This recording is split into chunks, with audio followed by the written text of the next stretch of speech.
Bueno, muchísimas gracias, Eduardo Pinto, realizador de ambas películas. Luciano Cáceres, es un placer tenerlos acá en nuestra segunda edición del Festival de Cine de Luján. Bueno, para arrancar con la charla, dar un puntapié inicial, me gustaría preguntar, Luciano, ¿cómo son un poco tus comienzos como actor? ¿Cómo es que te iniciás en la actuación? ¿Qué clase de curiosidad te abordó para terminar en esta profesión, ¿no? Bueno, es una historia un poco larga, pero básicamente fue anterior a que yo lo decida, porque fui concebido literalmente en un escenario. Mis padres tuvieron sexo en un escenario, mi papá vivía en un teatro, dormía en el escenario, sacaba los colchones debajo de las tablas, tenía un laburo en la municipalidad, casado, viviendo acá en Moreno, acá cerquita, con la mamá de mi hermano más grande, mi vieja casada también. Los dos laburaban en la municipalidad. Se ve que mi vieja fue al teatro no a ver las obras que hacía mi papá, sino a pasar por ese colchón. Se armó flor de quilombo, quedó embarazada de alguien que no era marido y fruto de ese amor prohibido acá estoy.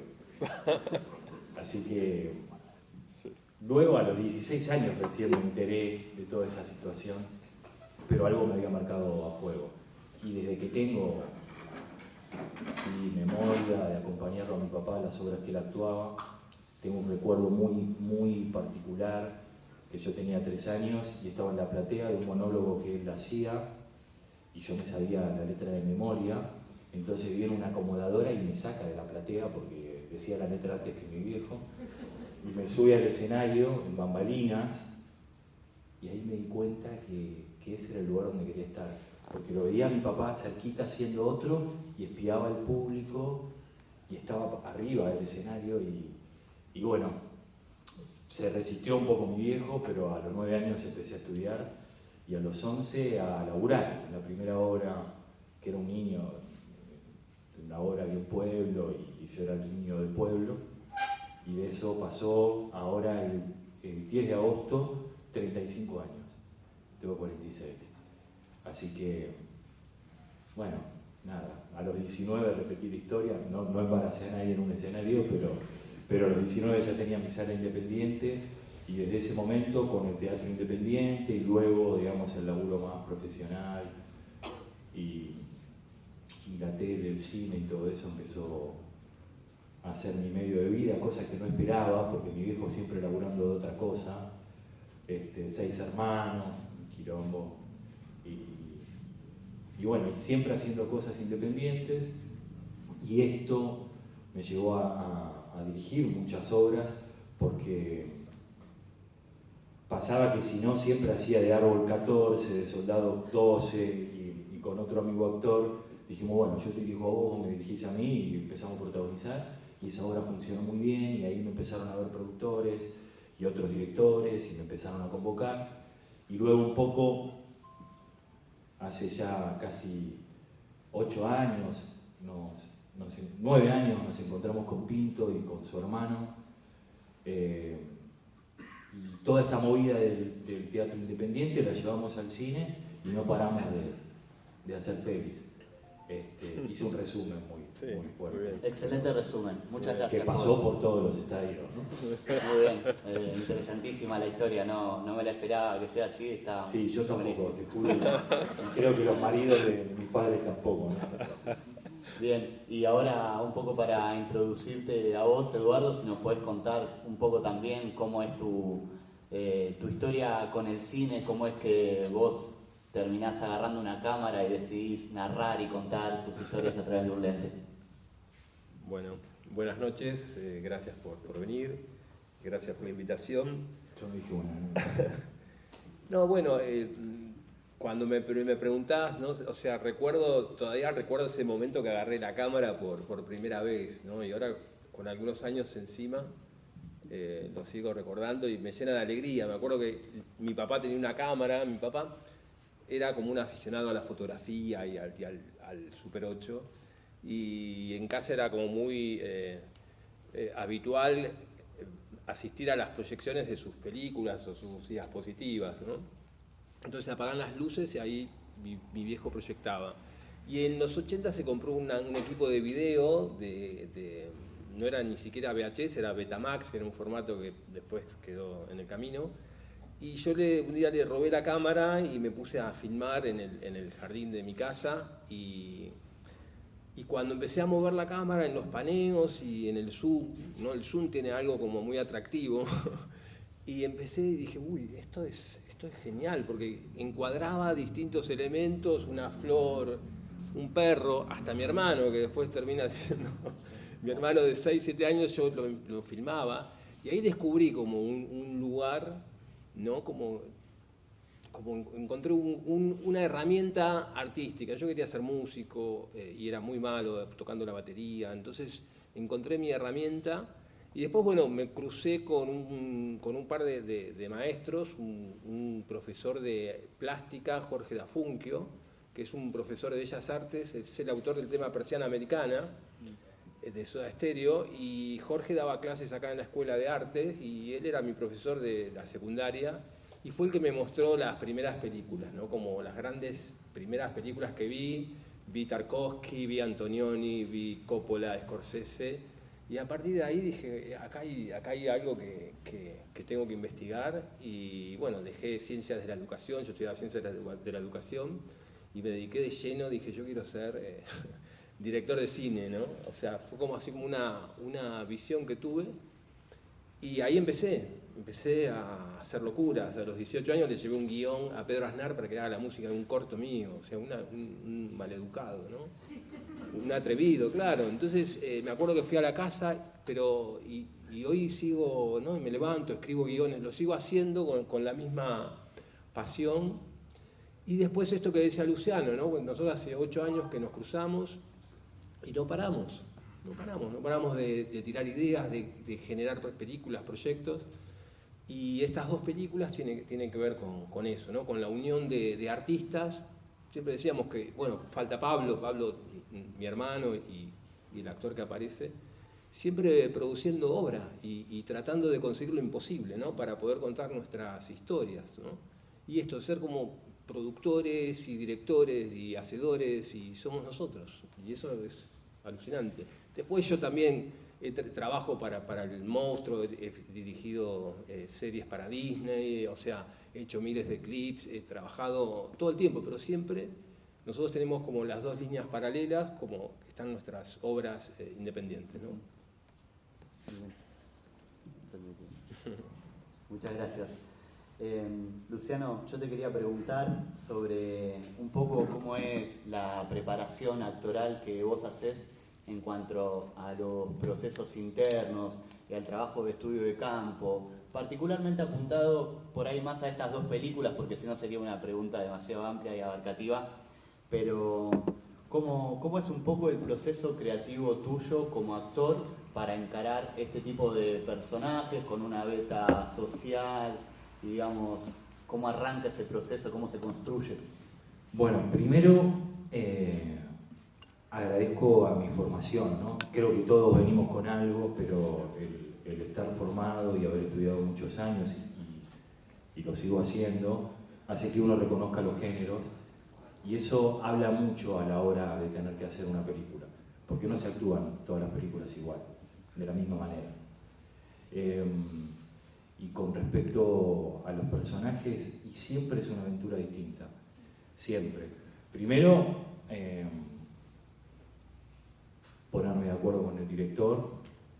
Muchas veces ahora los tiempos no dan, pero me ha pasado durante 5 años de mi vida que a los directores los obligaba a que me lean el guión, que me lo lean. Entonces yo ya vi algo de la musiquita, por más que no tenga la voz del personaje, o me ha pasado con directoras mujeres, pero hay algo ahí que ya me sonaba la intención de cómo se imaginaba los tiempos, de cómo hablaba este personaje, o qué era lo que iba pasando en cada escena.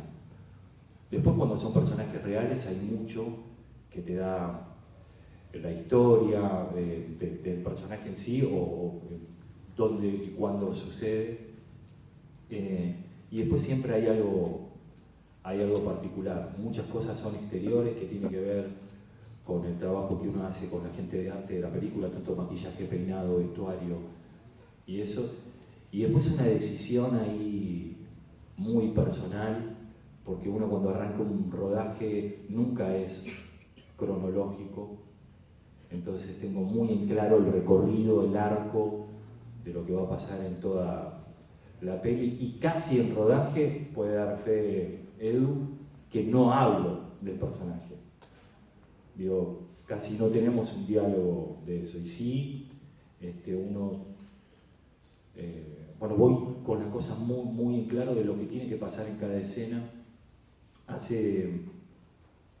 La segunda película que yo fui protagonista hace como 27 años atrás, fue algo muy bueno que me pasó con el director Gustavo Corrado, porque él me dijo, yo había visto el armario de él, me había encantado, y que me llame para darme una oportunidad así, no como ahora que por ahí me conocen más y por ahí no me sorprende tanto esa situación, pero dio como un voto de confianza muy grande. Él me dijo algo que estuvo buenísimo, que para mí vos ya sos el personaje, el físico, lo que yo me imagino. Me mostró los dibujitos del storyboard y era parecido a lo que él se había imaginado. Y yo con el encuadre, la fotografía, ya lo logro, pero hay 3 escenas que yo necesito de tu actor. Y eso para mí fue muy claro a la hora de pensar en una peli, en este oficio. Porque de verdad uno no necesita siempre hacer mucho, sino saber en qué momento hay algo que vos tenés que hacer que no lo resuelve lo cinematográfico, digamos. Y eso lo tengo muy en cuenta. Y después, volviendo al origen de esto, la formación y el género. ¿Qué quiero decir con esto? Muchas veces pasa también por falta de dirección o por torpeza de nosotros actores, que estamos haciendo una tragedia y en la escena 1 ya estamos trágicos, pero nuestro hijo se muere en la escena 5. Entonces, como hay algo que pareciera que uno tiene que sufrir todo el tiempo, entonces ser como muy inteligente en eso. Por eso es muy importante el estudio e ir muy preparado a un set.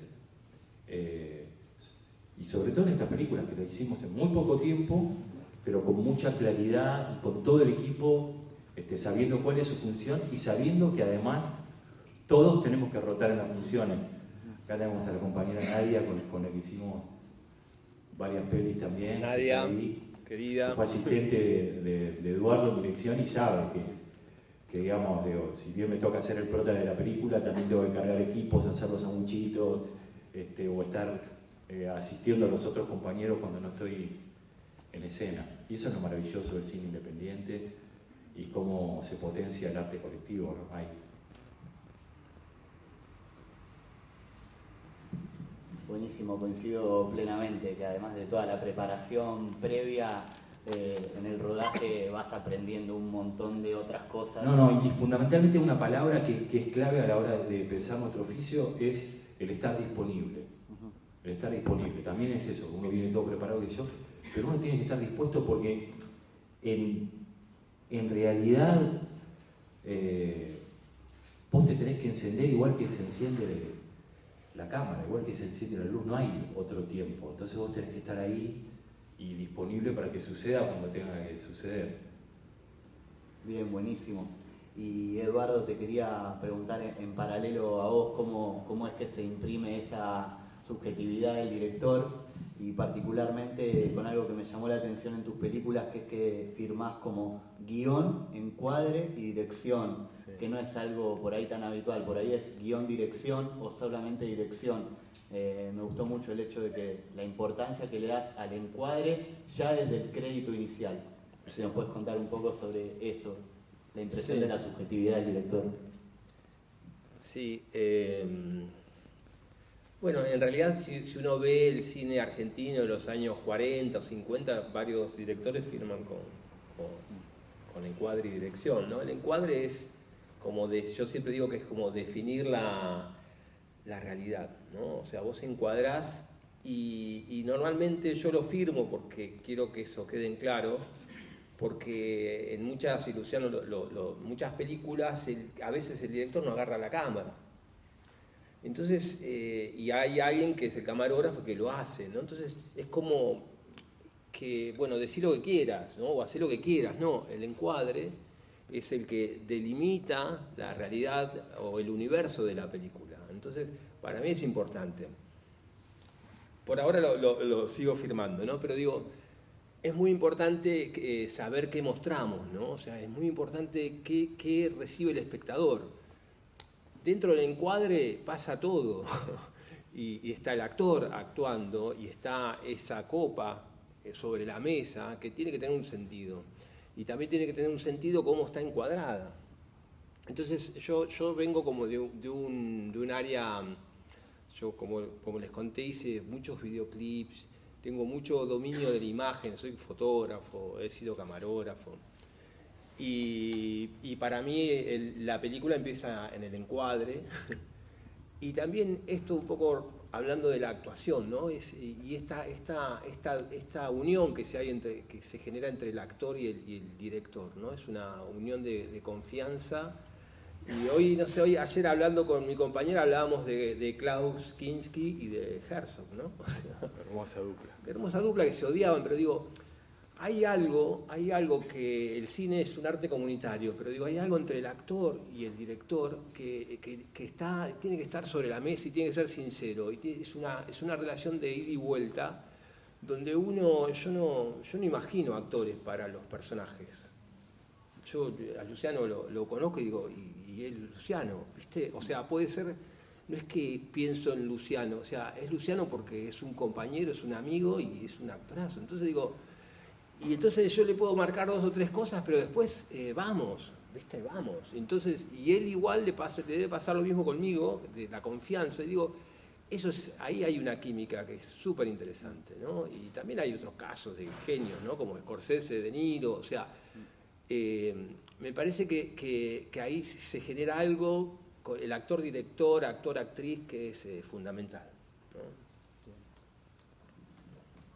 Entonces, continuando un poco en esta línea, me gustaría preguntarles a los dos cómo es que se construye un equipo de trabajo, cómo es cuando vos tenés que depositar la confianza de tu obra a un equipo en general, cómo es esa bajada y cómo se pueden llegar a facilitar las cosas por esta química que puede ser preexistente o construida. Sí, siempre digo, hay que entregar también, hay que compartir, ¿no? Esta idea, yo la primera película que dirigí, Palermo Hollywood, dije, bueno, era una película grande, con guita, y yo de pendejo quería entrar con una soberbia que me di cuenta que no, o sea, vos tenés que compartir con el otro artista, ¿no? Con el actor. Entonces vos tenés que pedir, pero también tenés que dejar que el actor dé, ¿no? Es un ida y vuelta, y en todas las áreas. Con la dirección de arte, con el sonido, con los músicos, tiene que ser sacarle lo mejor, es como la selección, ¿no? De Scaloni le sacó lo mejor a cada uno de los chicos, o sea, sacar lo mejor del artista, eso me parece básico. No, y después la obra compartida, ¿no? Cuando se labura en equipo, la sensación como él hace esa asociación con el fútbol y la selección, es que cada uno tiene una camiseta y todos la defendemos, o sea, desde el lugar que te toque, ¿viste? Y eso está buenísimo, y eso se respira, se siente, se comparte, y es la película de todos, no es la película de Eduardo, no es la película que protagoniza Cáceres. Estas películas son de todos, y así se vive, se siente y se disfruta también. Sí, me parece que ese es el punto, y más estas películas, ¿no? Porque nosotros, bueno, Luciano ha filmado muchas películas, pero digo, estas películas son nuestras, son obras, pero lo digo con humildad, porque ya no me da vergüenza. Hace años tal vez me da un poco de vergüenza decirlo, pero son obras de arte.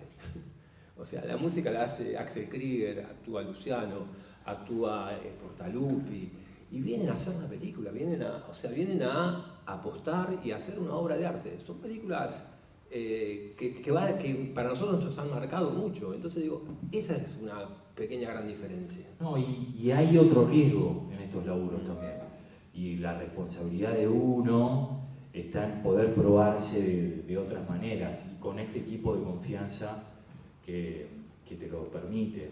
Yo tengo muchos colegas y mucha gente de la industria que me dice, pero ¿qué haces ahí? ¿No ganás un peso? ¿Para qué vas ahí? Y estoy haciendo algo muy... Pero alcanza, y a mí no solo me alcanza, me revalida el oficio diario, y tiene sentido hacer otras cosas para luego poder tener tiempo y dedicarle a este tipo de proyectos, ¿no? Bien, buenísimo. Qué importante es tener esa impronta con personas así súper profesionales que se sigan acercando a obras por ahí de bajo presupuesto, o lo que se llama también, no sé, un poco cine independiente, que es básicamente no depender de una superestructura para poder contar una historia. Con respecto a todo este profesionalismo... Perdón. Y después también es qué tenemos y qué podemos hacer, y ser conscientes de eso. O sea, estas películas fueron ideadas para poderse rodar en poco tiempo, tener una locación madre, ir a conseguirla, poner el cuerpo en la gestión también de eso, claro. y poder llevarlas a cabo desde cero, desde una idea, y ahí Edu viene con 3 hojitas, después trae 8, 12 y ya arrancamos a preproducirla. Tenemos películas, vamos. Claro, y además hay algo que es importante, que yo siempre trato de dejarlo en claro, que no todas las ideas tienen que ser películas, no todas, o sea, uno le va a poner 2 o 3 años a esto, o sea, o más. Y también uno va a cosechar durante años esto, porque no sé, los otros días la negra Bernasi vio Corralón y no paró de hablar de la película. Y entonces digo, la película la hicimos hace 7 años. Entonces digo, si uno va a tardar 2 o 3 años a poner dinero, a hacer una obra compartida, hay que contar algo que nos atraviese, que sea importante, no contar una pelotudez, ¿no? Entonces digo, eso me parece que es importante, porque la obra perdura, está ahí, ¿viste? La gente la sigue viendo, y a nosotros, tal vez, a Luciano, a mí, a Pablo, que nos digan, nos hablen de la película, nos llena de alegría y de ganas de seguir filmando, ¿no? Con respecto a eso, hay un paralelismo muy claro entre las dos películas que suceden en lugares de trabajo muy cotidianos, socialmente por ahí un poco marginales. ¿De dónde viene esta, no sé, como estos lugares? ¿Curtiste de chico algo que tiene que ver con eso? ¿Tiene que ver con una literatura que leíste, una pintura? ¿Qué te inspira a llevar tu obra a estos lugares? Yo nací en Moreno, o sea, en el Gran Buenos Aires. Yo militaba en los barrios, o sea, tenía un grupo de rock en los 90, iba a los barrios.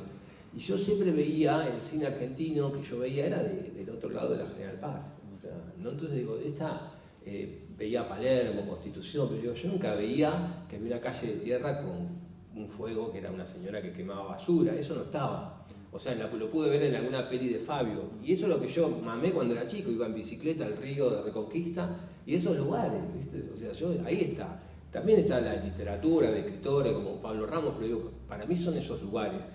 Y después, y yo iba con mi cámara, tenía 16, 17 años, sacaba fotos.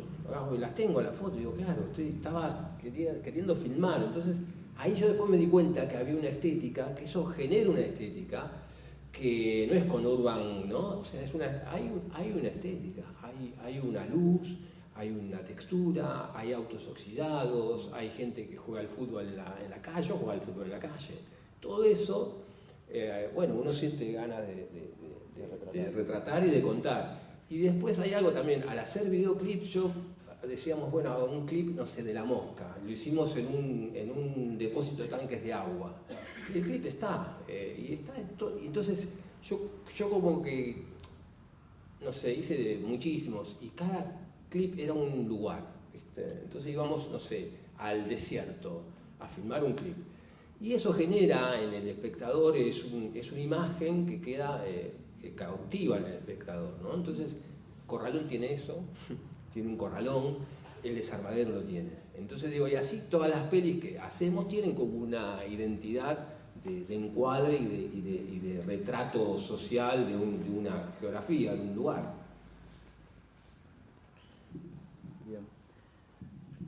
Cambiando un poco el eje, yo le quería preguntar, Luciano, y acá hay mucha gente que estudia artes audiovisuales, son cineastas, que están en formación, que nos cuentes un poco desde adentro cómo es la diferencia en trabajar en cine y en televisión. Yo lo vivo de la misma manera, igual. Por ahí hay algo que tengo que multiplicarme cuando hago cine independiente y eso. Lo vivo como actor, tengo que cumplir un horario, saber la letra, armar mi personaje. Obviamente los tiempos son distintos, de golpe en la tele hay días que hago 22 escenas y por ahí en una película de las grandes, una escena lleva 2 o 3 días. Y hay otros tiempos, más artesanal y otro tipo de producción. Pero básicamente mi oficio lo tengo en claro y está muy disponible y sé usar la técnica a favor. O sea, a mí me gusta ser muy libre, pero teniendo claro, como dice Eduardo, el encuadre, ¿viste? Yo sé que yo puedo ser muy creativo y todo, pero si en un primer plano me hago loco y algo así, nunca voy a estar en foco. Claro. Entonces tengo que ser cómplice con mi compañero foquista y para mí es un laburo muy técnico que ya lo tengo incorporado, como un laburo de mucha complicidad sabiendo que es un equipo, y eso ya me olvido y ahí empieza mi libertad. Obviamente hay situaciones mucho más cómodas, tenés tu motorhome y acá estamos, no sé, en el Desarmadero o en cualquier lugar, no estábamos cómodos, pero estábamos tan felices que no se paga con ningún motorhome eso. Y además siempre es un ámbito muy familiar el que nos une para filmar, ¿no? Bueno, ellos son 2 hermanos, pero por ejemplo en el Desarmadero, bueno, y en Corralón también aparece mi hija, mis sobrinos, nietos, y de golpe en rodaje aparece mi hermana, aparece digo, se arma equipo y un muy buen plan. Pero básicamente yo igual, digo, la tele y el cine así más comercial, no lo hago solo por la plata. Sé que me facilita y obviamente pago mis cuentas y qué sé yo, pero a esta altura me moviliza qué voy a arriesgar o qué voy a componer esta vez. Y siempre me voy moviendo de lugares. Digo, en algún momento me quisieron como llevar para hacer el galán de las novelas y ahí dije, no, me paso para el otro lado, me empecé a divertir más con los villanos y después volví a ser el bueno, porque sé que para algunas cosas me venía bien, pero uno tiene que forzar el movimiento, porque si no, por ahí la industria te ve de una sola manera. Yo venía de hacer mucho cine independiente y teatro independiente y empecé a hacer tele y de golpe me empezaron a odiar todos mis compañeros de teatro independiente, como que te vendiste, qué sé yo, y después hay un montón que decían eso y ahora lo están haciendo. Hay que pasar la experiencia y hay que romper esa barrera que yo la tuve, que yo me acuerdo, donde yo estuve en Andamio 90 con Alejandra Boero, que es la fundadora, una de las fundadoras del teatro independiente en la Argentina, lo que fue el movimiento de nuevo teatro en los años 50, 60, y hacer tele, publicidad o algo comercial era prostituirse. O sea, te decía, eso es prostitución, es vender tu alma. Y yo a los 19 años me acuerdo de irme de la escuela, pelearme con ella y que después venga a ver mi primera obra comercial y me cite y me diga, yo estoy orgullosa que actores que se formaron acá empiecen a ocupar otros espacios, pero para mí me costó un montón entrar en la tele porque había algo como de preconcepto de que todo lo que está sucediendo ahí, lo que sucede ahí está mal, y no es así. Uno puede desarrollar su oficio y yo aprendí muchas cosas de la actuación haciendo televisión. Hacer 22 escenas diarias, o a veces llegué a hacer 30. No es fácil, digo, la memoria que tenés que tener, en una llorás, en la otra te reís, en la otra... sexo, todo lo que te pasa en la tele, es un montón. Y es un aprendizaje, y lo agradezco, porque siempre revalida mi oficio, y agradezco, como dije al comienzo, la formación. Yo entiendo que por ahí hay gente muy talentosa que no tiene formación y le sale todo fácil. A mí no me sale nada fácil, y agradezco las herramientas que me dio el laburo y mis maestros. Buenísimo. Y ustedes como productores, ¿qué ven para adelante, hacia el futuro, digamos? ¿Cómo vamos a seguir haciendo para que el cine independiente por ahí sea un foco de resistencia? ¿Cuáles son las herramientas y los valores mayores que deberíamos rescatar para que no desaparecer y para poder seguir generando todo este caudal de cine independiente y obras? La pregunta es muy abierta y estamos en un momento crítico, ¿no? Que la realidad no ayuda, y lo que hay como horizonte bastante oscuro, y sin meterme en algo político, no hace falta, digo, la realidad que vivimos. Por un lado, digamos, técnicamente, ahora juntarse para hacer cine es mucho más fácil. Digo, si acá hay realizadores, consiguen una cámara, tienen una historia, pónganse a filmar ya y no esperen nada. Y eso está buenísimo. Lo que sí está complejo el momento para pensarlo como medio de vida, ¿no? Como medio de vida económico de poder vivir de nuestro oficio, de nuestra profesión. El hacer se puede hacer siempre, y a mí me pasa en estos 20 años que yo al mismo tiempo empecé a girar por el mundo con el teatro y todo eso. Todas las veces que me hacen una nota afuera me preguntan cómo es hacer cine o teatro en crisis, pero esto hace es increíble, pero me pasa de los 25 que empecé a ir a festivales internacionales, y es la pregunta que no pueden creer, y nosotros tenemos cantidad de escuelas de teatro, de cine, de música, de lo que sea, y una fuerza independiente muy grande que hace que hagamos igual, y eso, por eso en todos los festivales del mundo, de todas las disciplinas, siempre hay la espera de qué traen los argentinos, y esto sucede, festivales grandes y los más chiquitos. Ahora, a nivel apoyo y eso, tenemos cada vez menos, y eso es muy duro porque cada vez la cultura se va aplazando de lo que son las prioridades, y obviamente prioridad porque habla básicamente de nuestra identidad, y ahí es el momento preocupante que estamos atravesando, porque sí hay fondos de golpe para la pavada y no para la obra. Si nosotros miramos, como él decía, los 50, 60, qué sé yo, son directores que han hecho historia, y en el tiempo para acá cada vez son más acotados y van quedando como decenas cada 10 años. Y antes hablábamos de 50 directores notables en nuestra historia, ¿no?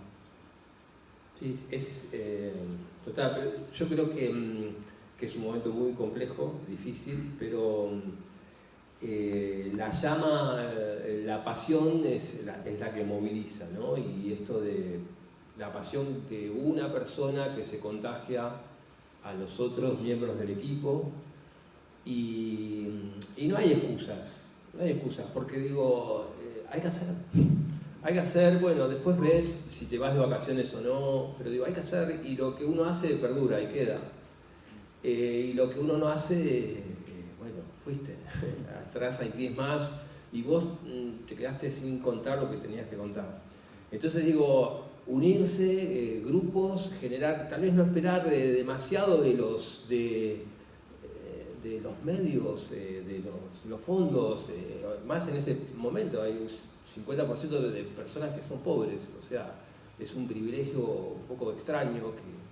Entonces digo, bueno, cine independiente, que es de a lo que vinimos a hablar, es la llama, la pasión, la conexión, generar un grupo, una familia, contar un tema que realmente nos atraviese, que es una problemática del barrio, de la familia o de uno, y salir a hacerlo y buscarlo mejor y jugársela, ¿viste? Porque no sabés, uno cuando empieza a filmar, nosotros cuando empezamos a filmar no sabemos a dónde vamos a llegar. No existe, o sea, hay todo un camino que es inconsciente, es desconocido, que uno lo hace y que lo aprende transitándolo, ¿no? Entonces digo, eso es lo bueno, es lo que no hay que dejar de hacer. Ese es como, de alguna forma, nuestro camino, ¿no? Nos paramos. Ahora decimos, hoy le pasé a Nadia un guión nuevo para que me lo ordene, y con Luciano le decimos, bueno, ¿qué hacemos? Hay que hacer algo de acá a fin de año. Le dijimos anteayer, hagamos algo de acá a fin de año, porque, bueno, estamos locos, pero bueno. No, pero sí, fue así. Cuando nos juntamos por primera vez que Eduardo dice, tengo la idea de hacer un teaser o hagamos un corto para ver cómo andamos. No, esto es una película y es nuestra carta de presentación y fue nuestro primer largo y es Corralón. Y cuando estábamos en la maldita pandemia, estábamos desesperados por filmar y nos pusimos a armar el desarmadero, más familiar que nunca fue el desarmadero y todos aislados viviendo en General Rodríguez, no moviéndonos de ahí porque se nos caía uno, se nos caía la película, era como muy a conciencia y a cuidado y la hicimos. Y Desarmadero es una película que lleva 30 festivales internacionales, ganó más de 20 premios afuera y no lo hicimos pensando en qué podía pasar, no, la necesidad de todos nosotros de juntarnos y salir a rodar. Bueno, ahora como ya nos queda un poco tiempo y nosotros tenemos una programación bastante ajustada, me gustaría poder invitar a algunas personas del público que nos puedan hacer alguna pregunta, alguna sugerencia, algo que quieran transmitir. Vamos a tener 10-15 minutitos para esta actividad, así que en orden, ¿alguien tiene alguna pregunta para nuestros invitados de hoy? Sin timidez, por favor. ¿Alguien quiere tirar algún disparador? Bien.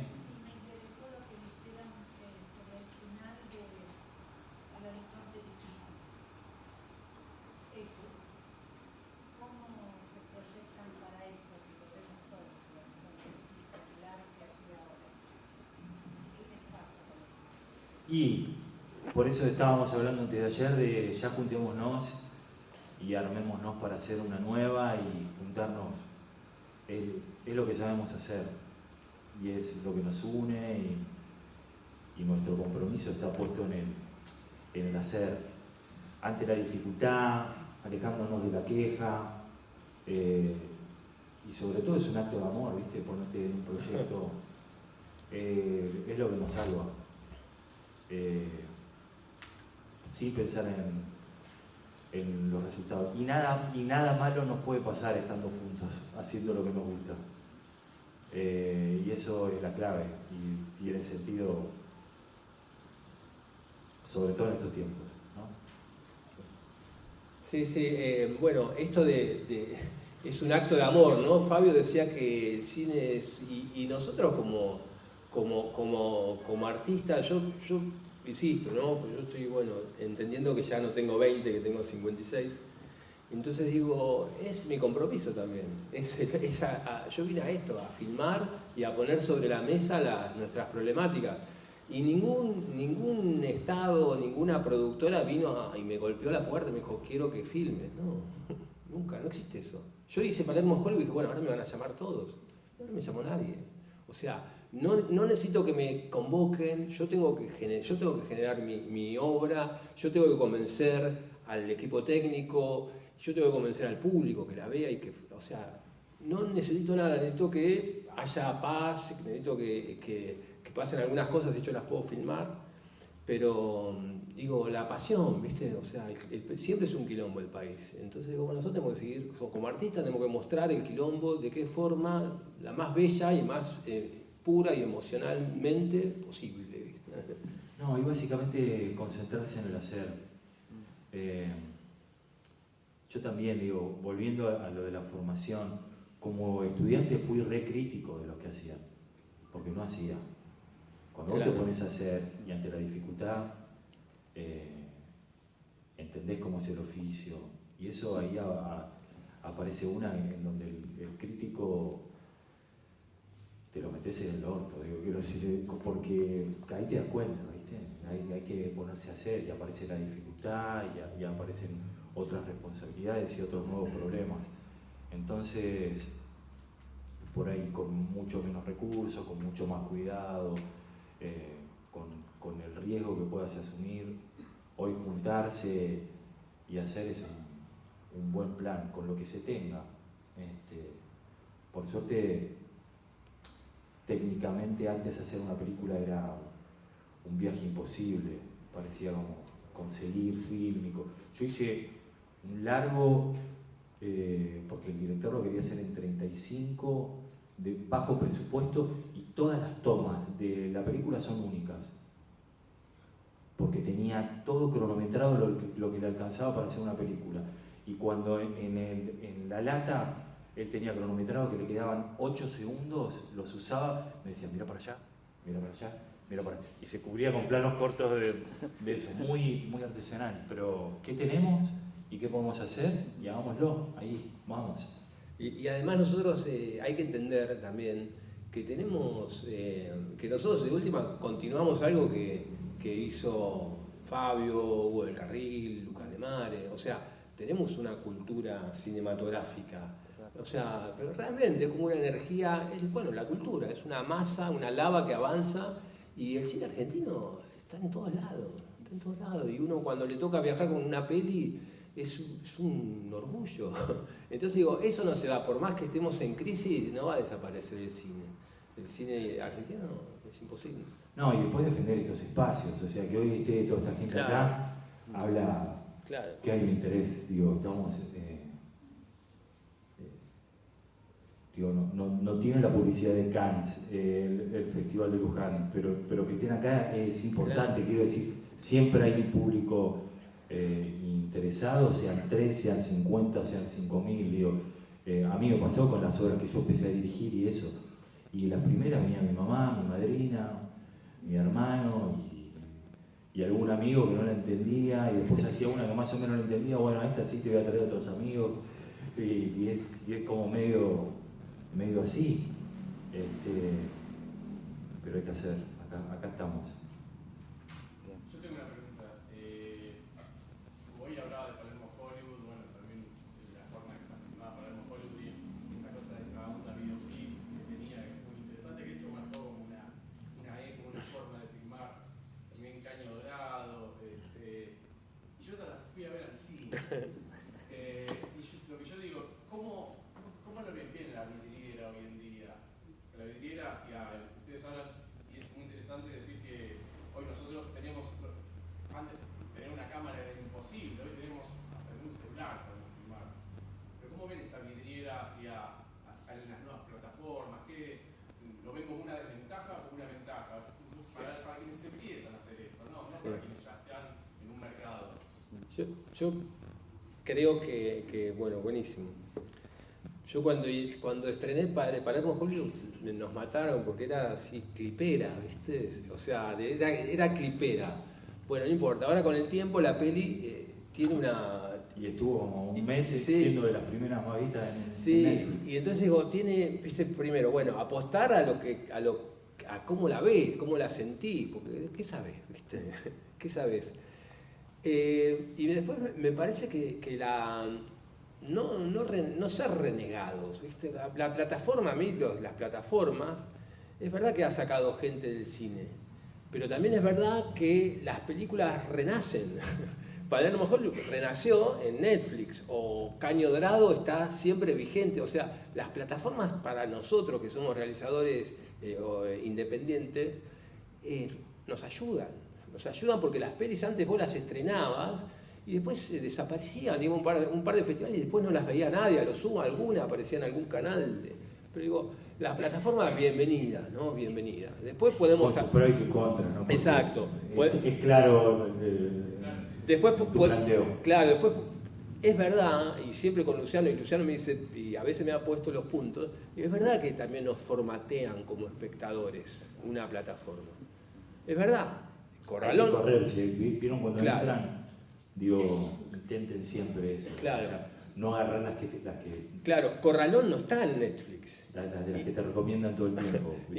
Y nosotros desde el principio dijimos, ¿cómo que no está en Netflix? Después entendimos por qué no está en Netflix. Y está bien, pero digo, no reneguemos de las plataformas, de los nuevos formatos, hagamos lo que decíamos antes, hagamos, y bueno, tal vez una, le haces 10, una la pegás, la vendés, vas a ganar algo de dinero, las otras no, bueno, pero por lo menos hiciste lo que querías. No sé si puedo contestar. No, y después hay algo que nos atravesó, más allá de lo económico y eso, la pandemia, que fue muy difícil volver a la presencialidad. Y recién este año está levantando ahí los espectadores. Por un lado, las salas comerciales obviamente son dueñas hasta de las películas que se pasan. Sí. Es muy difícil que se cumpla la cuota de pantalla para el cine nacional.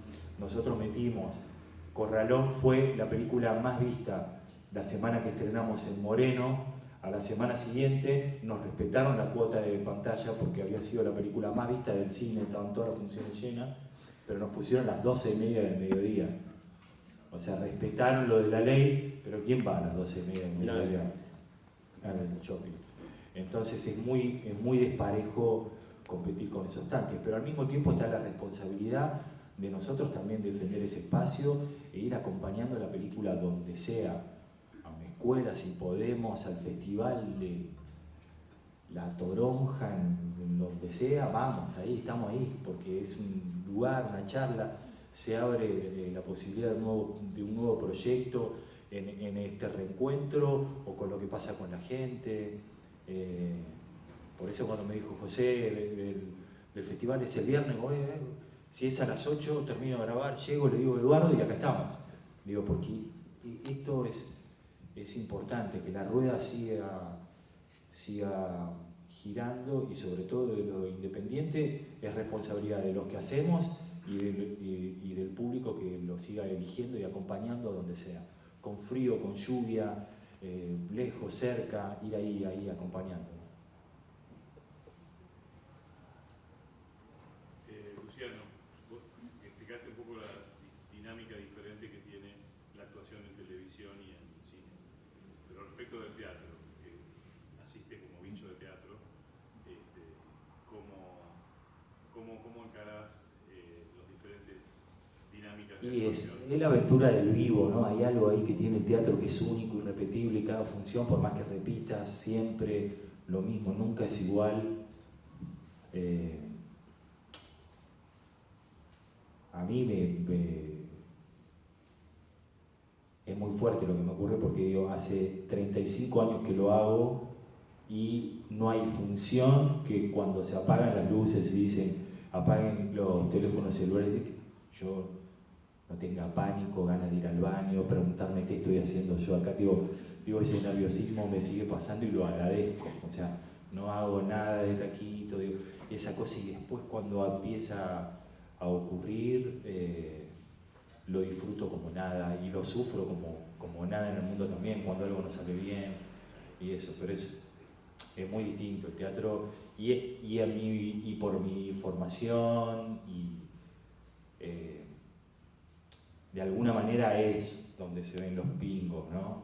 Como decía mi maestra, quiero decir, ahí en el teatro no se resuelve como un encuadre lindo y digo, ahí un actor está muy expuesto y por más cuidado que esté, si no sucede, no hay magia que ocurra, que se le pueda agregar, digo, sos muy responsable.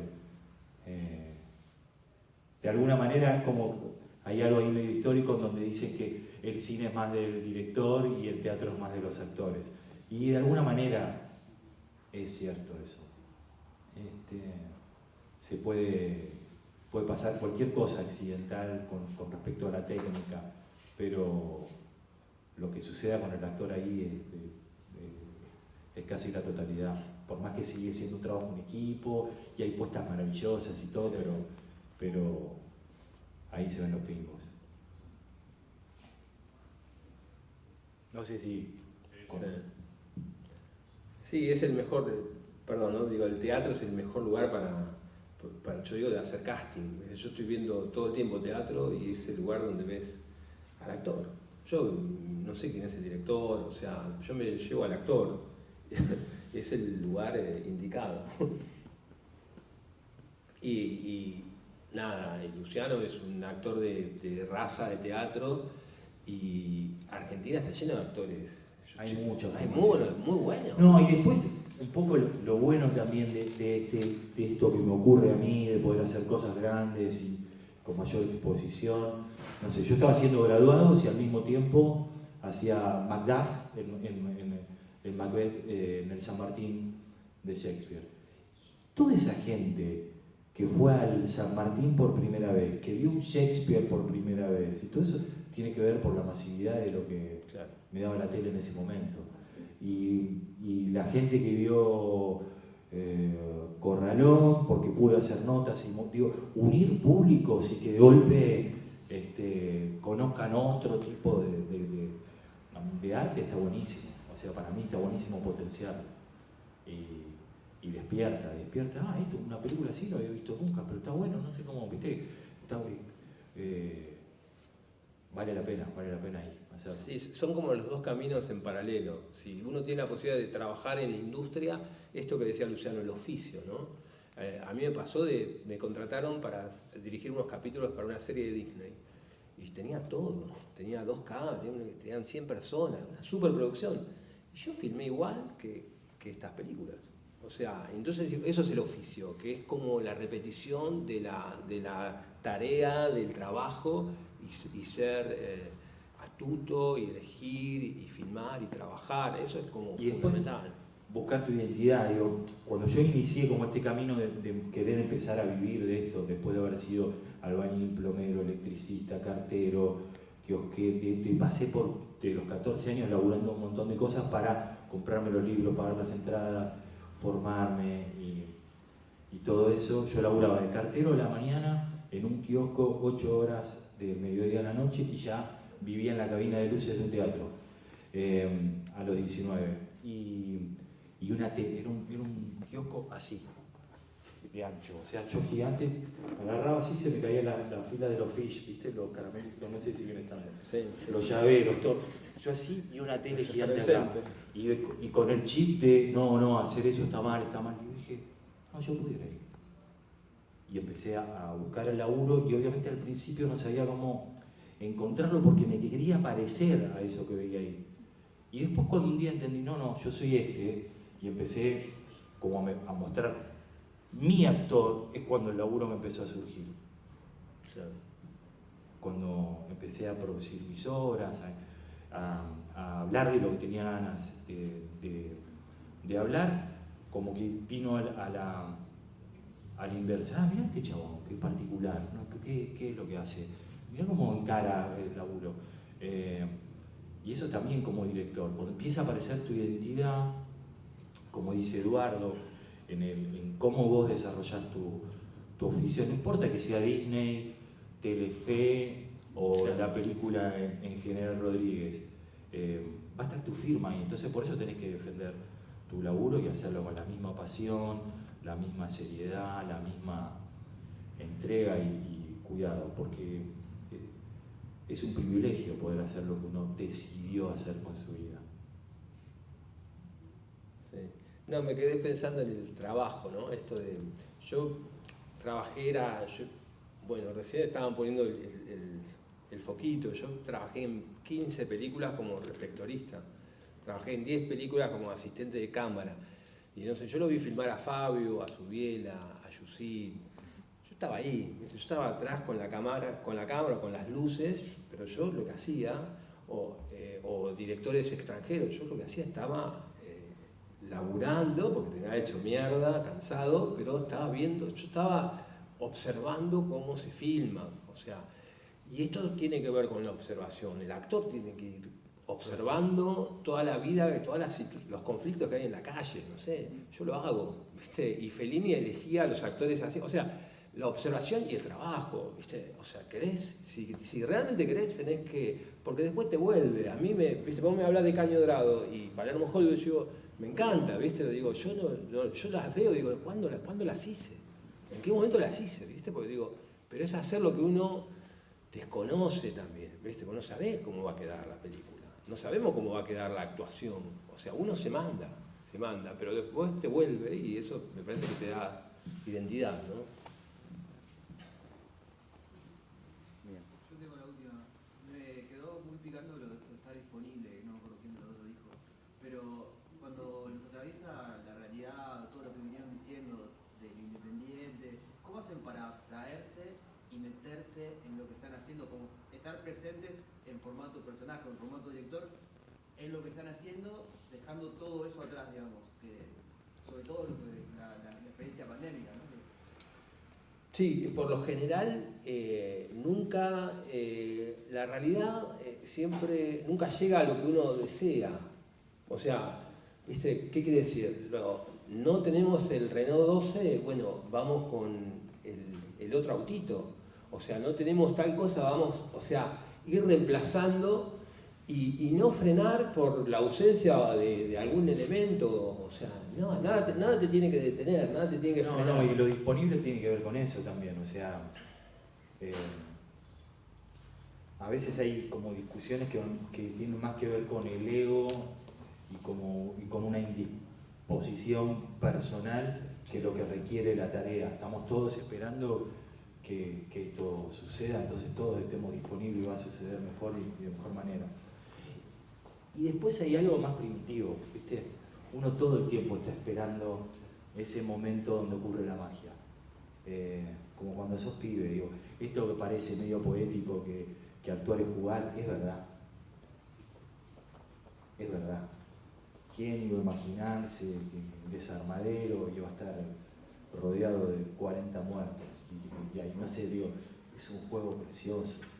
Y morir y resucitar tantas veces. Yo soy fanático de una historieta de Oesterheld que se llama Mordcinder, que es nuestro héroe argentino y por ahí poco revisado. Y me encanta porque es un tipo que viaja en el tiempo muriéndose, pero es un héroe que es gigante y poderoso, qué sé yo, pero cada vez que muere y resucita, se cansa, le duele, lo padece. Bueno, eso es un héroe nacional. Digo, nosotros tenemos ese tipo de problemas, no va a ser fácil, no va a doler, no va a cansar, no qué sé yo, pero acá estamos. Y con una sola más, ¿hacen algún trabajo previo para poder estar abstraídos de todo eso en el set? Es que no estás abstraído, estás conectado con toda esa dificultad. Digo, nosotros, el desarmadero nos pasó, estábamos buscando una re heavy. El momento en donde estaba la aparición de mi mujer que había tenido el accidente y en ese mismo momento un terrible accidente a 50 metros acá en la autopista. En la autopista en el oeste, ¿no? En el acceso este. Y todo eso, esto está pasando en realidad y esto es ficción. No, esto es ficción, esto es realidad. No, estamos en una que está circulando y todo es a favor. A la larga todo es a favor, como decía Eduardo. No tenemos el Renault 12, nos apareció un Fitito. Y bueno, la película se llama Fitito, no se llama más Renault. Claro. Pero nos lo prestan y vamos. Sí, es como no ponerte obstáculos, o sea, y si aparecen, potenciarlo. ¿Viste? Potenciarlo, o sea, está lleno. Cuando se cae una locación, la que vino es mejor, siempre termina pasando. Claro. Que lo diga ahí Almada acá, el compañero, que lo sabe. Sí, como que, viste, nada te tiene que... Porque de última lo que hay que contar es el carozo, es la esencia de una escena.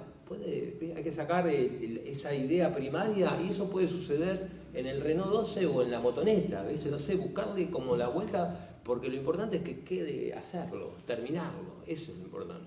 Y después hay que estar muy pillo, ¿viste? En la disponibilidad también, saber qué va a favorecer, ¿viste? Con Edu a veces nos miramos y por ahí... Porque también sucede que por ahí los actores, como estamos arrancando y venimos más del teatro, hay algo audiovisual que por ahí hacemos un poco de más.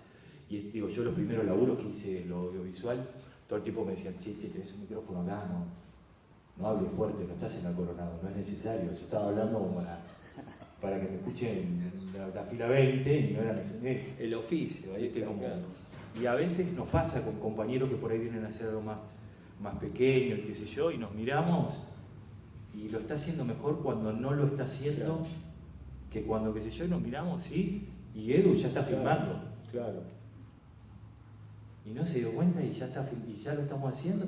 Y claro, hay algo ahí, ¿cómo? ¿Ya lo hice? Sí, estuvo buenísimo. Sí, a verlo. Y entendió algo que empezó a pasar porque era más grata su espontaneidad que lo que creía que había que hacer. Entonces hay que ser pillo, ¿viste? Hay que estar ahí. Claro. Tú, viene la policía, hacémosla.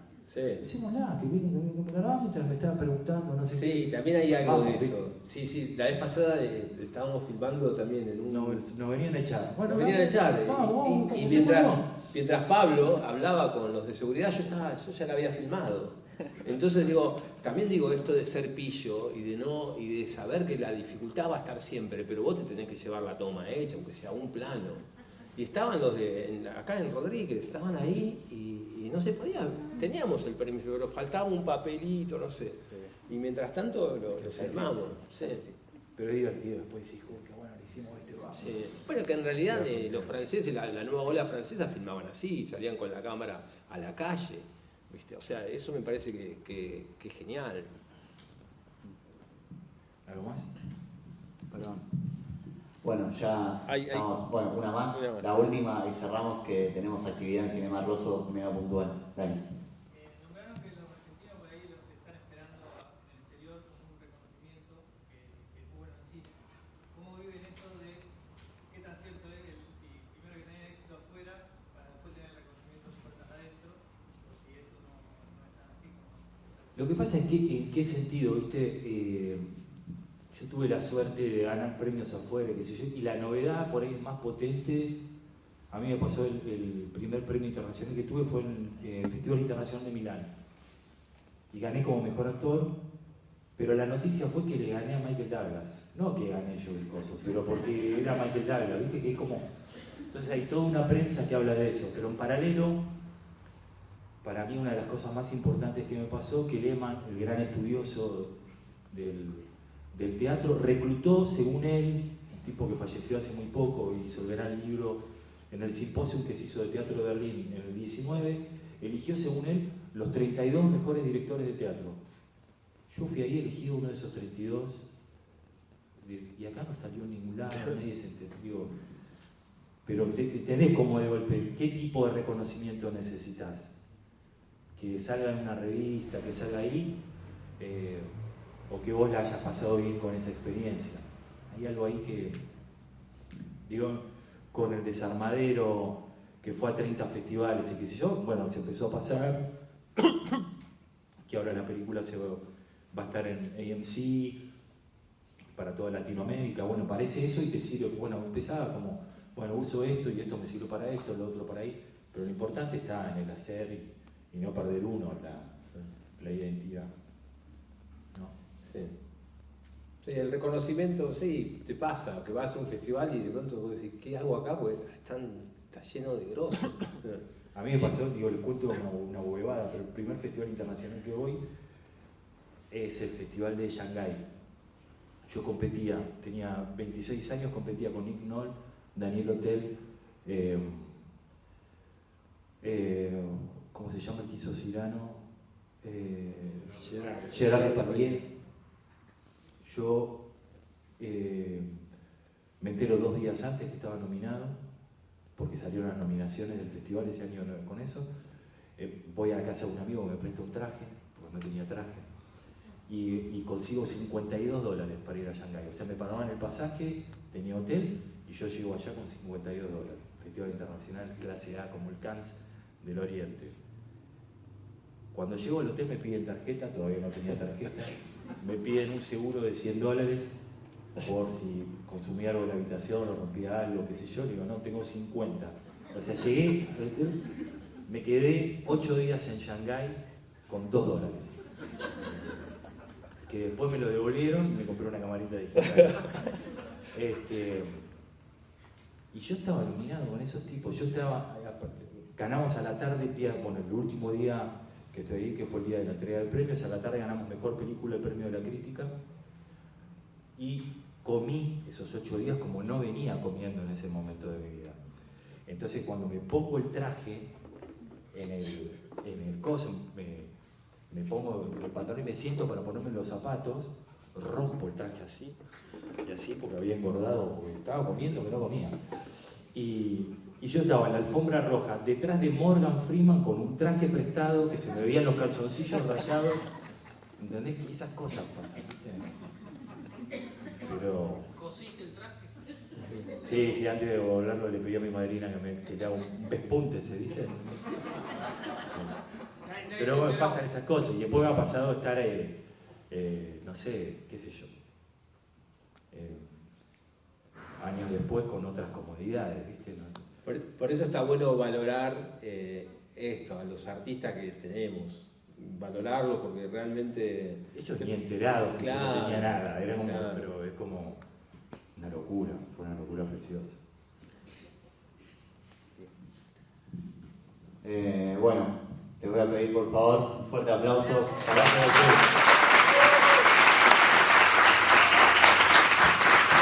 Bueno, en el próximo festival tenemos con películas, Por favor.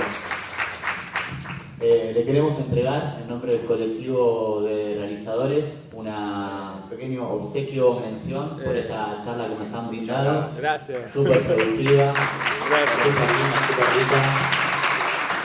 Qué bueno.